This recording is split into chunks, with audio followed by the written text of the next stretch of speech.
O governo brasileiro divulgou uma nota demonstrando apreensão com uma possível retomada dos confrontos entre Israel e Hamas. O Ministério das Relações Exteriores disse que o país recebe com grande preocupação o recente anúncio por parte de autoridades israelenses de uma preparação de uma nova operação militar terrestre em Gaza, na fronteira com o Egito. O Ministério reitera o pedido para o fim das hostilidades e a libertação dos reféns em poder do Hamas, como passos para a superação dessa crise humanitária em Gaza. Enquanto isso, sobre essas negociações de paz, que continuam também paralelamente no Egito, agora até com chefes dos serviços secretos dos Estados Unidos e de Israel, a gente conversa com o professor Marcos Vinícius de Freitas, professor visitante da Universidade de Relações Exteriores da China. Tudo bem, professor? Como sempre, muito obrigado pela atenção, pela gentileza. Muito boa noite.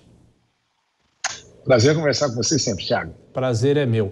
Bom, professor, há um contrassenso em tudo isso, porque enquanto Israel está tentando ampliar, inclusive a gente noticiou nesses dias a ação em Rafah, há esse avanço, pelo menos aparente, de negociações, né, com o Egito, com o Catar e com essas conversas. De que forma a guerra pode entrar numa nova fase, não só do conflito por terra, mas também uma possibilidade de que chegue ao final? A dificuldade nessa situação toda, Thiago, é que o governo do Benjamin Netanyahu, que conta neste processo com o apoio da extrema-direita, no caso israelense, não quer efetivamente negociar aí a situação de paz. Inclusive, muitos foram contrários à participação de Israel e do Estado de Israel nessas negociações. Então, este é o complexo e essa é a complexidade deste assunto. Porque Netanyahu prometeu, na sua atividade, na sua atuação, de que ele somente encararia o encerramento deste conflito quando o Hamas fosse extirpado, algo difícil de acontecer, mas que é uma promessa importante para ele no processo de solidificação política, em razão dos problemas que ele estava enfrentando. Por outro lado, o que a gente vê também é que Israel, no início da guerra, tinha solicitado aos palestinos e imposto aos palestinos que deveriam mudar para o sul.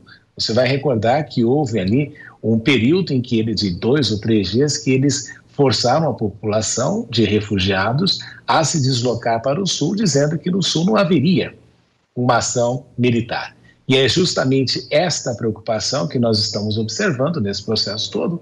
E o grande país preocupado nessa história toda, Thiago, é justamente o Egito, porque se houver qualquer atuação militar, fica muito difícil de você segurar 1 milhão de pessoas, 1,5 milhão de pessoas, tentando se locomover e entrar na Península do Sinai. Então, os egípcios são uma parte fundamental, interessada neste processo, porque entendem que isso força os palestinos necessariamente a entrarem no seu território.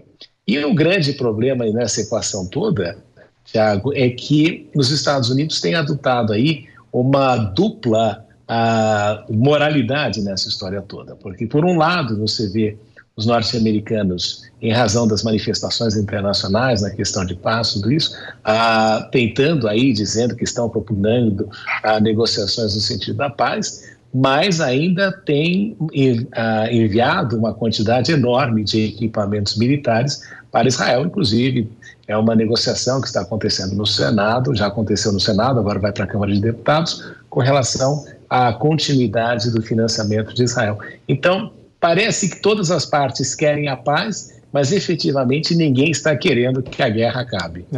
E, professor, sobre essa nota do governo brasileiro, é uma posição correta e até o que se esperar da ida de Lula ao Egito? A posição do governo do Itamaraty está correta, né? Porque nós somos, por definição, um país que é amante da liberdade, um país amante da paz, razão pela qual o Brasil é um dos primeiros membros das Nações Unidas.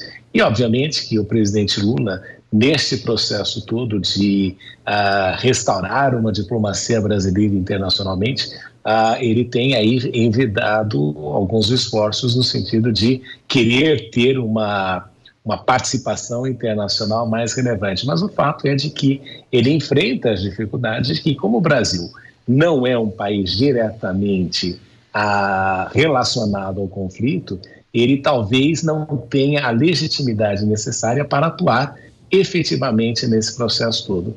Mas é sempre um apoio necessário que o Egito precisa, justamente para evitar que uma situação complexa como esta de uma possível invasão ali de palestinos e de uma imigração massiva para o território egípcio aconteça. Então, ele vai no sentido aí de expressar mais a solidariedade, porque o Brasil não é uma parte importante nessa equação. E surpreende também, professor, a postura do Catar nesses últimos meses do conflito? O senhor acha que a participação do Catar junto com o Egito, né, mas a participação como um todo vem trazendo até mais surpresa do que se esperava, que houvesse até uma possibilidade de negociação? É um país que não se esperava que negociaria, sim ou não? O Catar, desde do episódio da Al Jazeera, viu, Tiago? O Catar tem assumido ali uma posição de liderança regional mais importante, inclusive porque foi um dos primeiros que começou a participar das negociações dos acordos abraâmicos. Então, o Catar tem aí uma posição diferenciada nesse processo todo.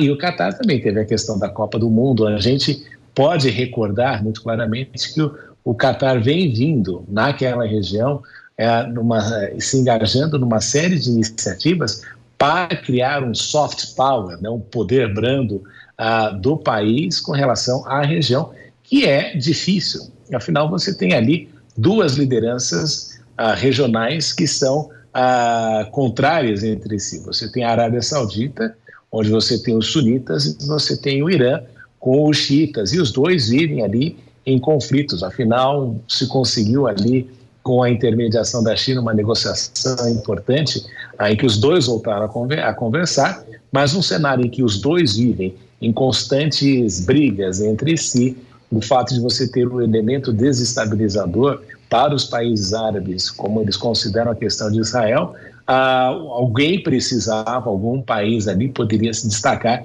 nesse processo, e é essa função que o Catar tem buscado nos últimos tempos. Ô, professor, uma informação dessa terça-feira: o Exército de Israel divulgou um vídeo que teria flagrado o chefe do Hamas em um túnel de Gaza 3 dias após o ataque terrorista.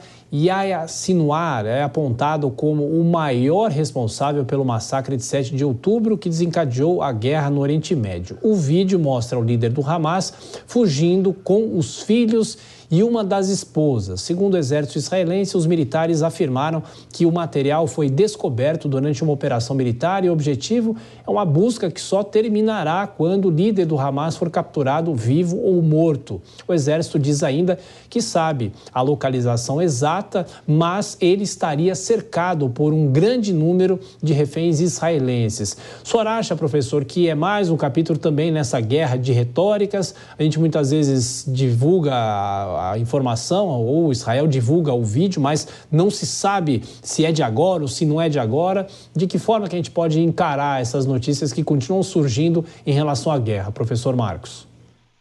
O fato é, Tiago, que você sabe que numa guerra, acho que Bismarck dizia, né, que em guerra, na política, na guerra, em uma pescaria, 3 coisas são que você perde sempre: é a verdade, né? Você nunca sabe efetivamente o que aconteceu.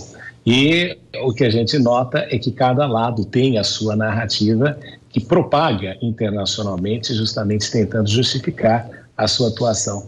O fato é que, infelizmente, o que tem acontecido é que depois de 28.500 palestinos mortos e mais de 68.500 feridos e uma questão de terra arrasada, como você tem observado na Palestina, a situação inicial de Israel, que era de apoio internacional, você vai recordar muito claramente que todos os chefes de Estado, o mundo inteiro, se opôs àquela ação terrível e abjeta do Hamas na questão ali do terrorismo e aquilo que aconteceu no 7 de outubro, mas o que a gente viu depois é que justamente a politização essa punição coletiva que tem se observado, e é justamente uma das razões pelas quais até o próprio Estado de Israel está enfrentando dificuldades ali no Conselho, na Corte Internacional de Justiça. Isso é preocupante. Você também tem a questão do meio ambiente, estão colocando água do mar dentro desses túneis, isso gera aí problemas ambientais para o futuro, que a gente tem visto é que a política do Netanyahu, infelizmente, tem sido de terra arrasada e não de efetivamente resolver o problema ali dessa situação complexa de ser resolvida. Mas o fato é de que em guerra é igual pescaria, né? A gente nunca sabe quem está contando a verdade e o que está de fato acontecendo. Mas é importante para Israel encontrar os líderes principais e extirpá-los, porque foi justamente uma das promessas de Netanyahu em todo esse processo. Professor, eu queria fazer mais uma pergunta para o senhor, mas mudando de guerra, né? Falando sobre a guerra no leste europeu, quando a guerra começou, eu entrevistei o senhor foi muito claro, eu perguntei, professor, quanto tempo essa guerra deve durar? Daqui a pouco a guerra completa 2 anos, e o senhor falou, olha, pelos meus cálculos, essa guerra vai durar umas 10 vezes mais do que a guerra na Geórgia, que o senhor conhece muito bem. O tempo já está mais amplo ainda ou está quase lá, professor?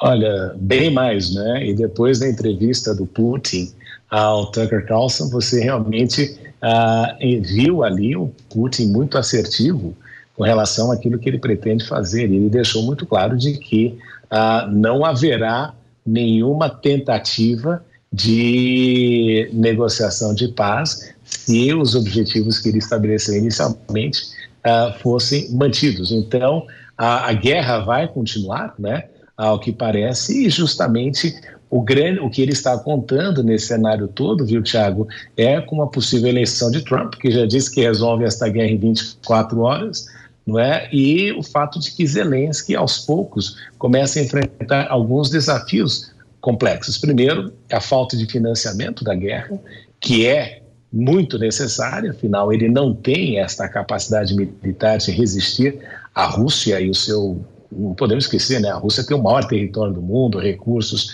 históricos, então, e conseguiu, né, Thiago, a despeito de todas as coisas que a gente imaginava, a Rússia conseguiu crescer economicamente com as sanções que têm sido impostas nos 2 últimos anos. Foi a economia europeia que mais cresceu no ano passado e que a gente nota que as sanções efetivamente não funcionaram.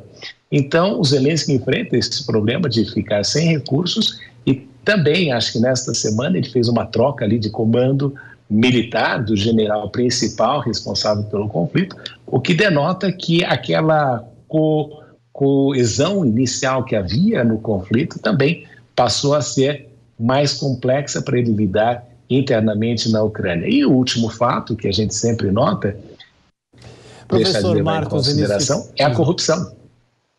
Pois não. É a corrupção na guerra, não é?